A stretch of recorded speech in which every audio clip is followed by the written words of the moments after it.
राष्ट्रपति इब्राहिम रईसी की सोमवार को हेलीकॉप्टर हादसे में मौत हो गई और शुक्रवार को उनके शव को सुपुर्दे खाक कर दिया गया। एक तरफ इब्राहिम रईसी की मौत को लेकर देश में शोक का माहौल है, वहीं उनकी पत्नी जमीले अल-मोलहोदा भी चर्चा में आ गई हैं। जमीले के चर्चा में आने की खास वजह है, जमीले के व्यक्तित्व में कई ऐसी बातें हैं जो आपको चौंका सकती हैं। पूरे देश में जमीले ऐसी महिला हैं जो उदारवादी भी हैं और कट्टरपंथी भी। दरअसल जमीले एक यूनिवर्सिटी में प्रोफेसर हैं। ईरान में पिछले जितने भी राष्ट्रपति हुए उनमें किसी की भी पत्नी सोशली इतनी एक्टिव नहीं थी जितनी जमीले हैं। वो कई बार सार्वजनिक मंचों पर अपने पति इब्राहिम के साथ दिखाई दी हैं। ये हाल तब है जब ईरान में नियम काफी कट्टरपंथी माने जाते हैं। खुद इब्राहिम रईसी अपनी कट्टरपंथी विचारधारा के लिए जाने जाते हैं। वो कट्टर मुस्लिम नेता अयातुल्लाह खामनेई के काफी नजदीकी थे। अयातुल्लाह खामनेई ने जब ईरान में विद्रोह का बिगुल बजाया था और यहाँ इस्लामिक राज्य लाने का आह्वान किया था, तब इब्राहिम रईसी ने काफी कम उम्र में उनके आंदोलन में भाग लिया। ईरान में महिलाओं का सार्वजनिक रूप से हिजाब पहनना कंपलसरी है।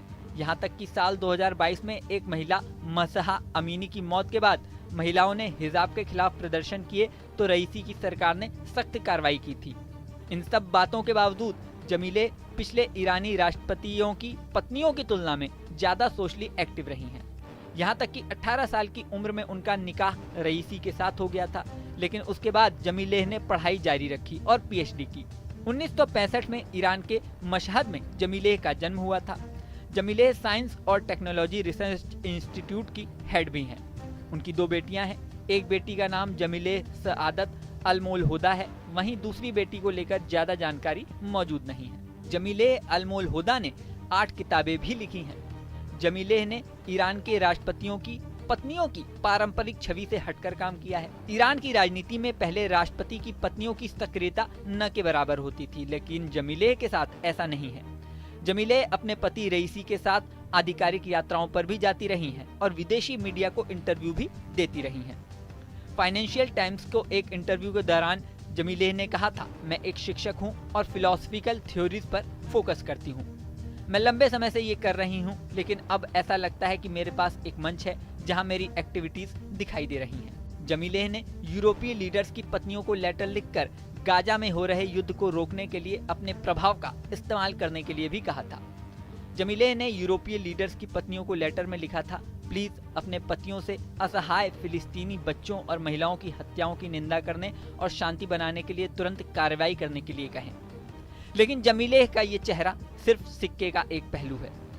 इतनी पढ़ी लिखी होकर भी जमीलेह कई मामलों में बेहद कट्टर हैं। जमीलेह हिजाब कानून की कट्टर समर्थक रही हैं।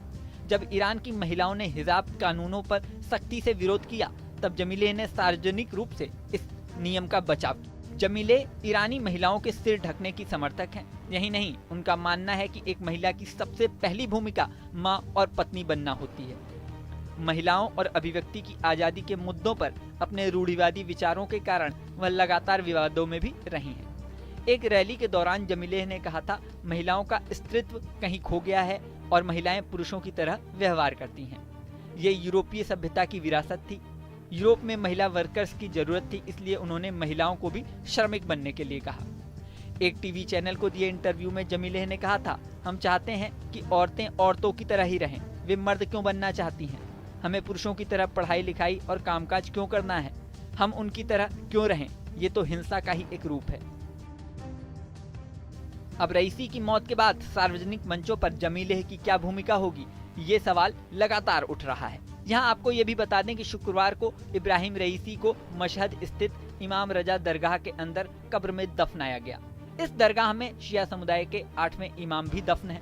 इस मौके पर बड़ी संख्या में लोग मौजूद थे और उन्होंने काले कपड़े पहने हुए थे।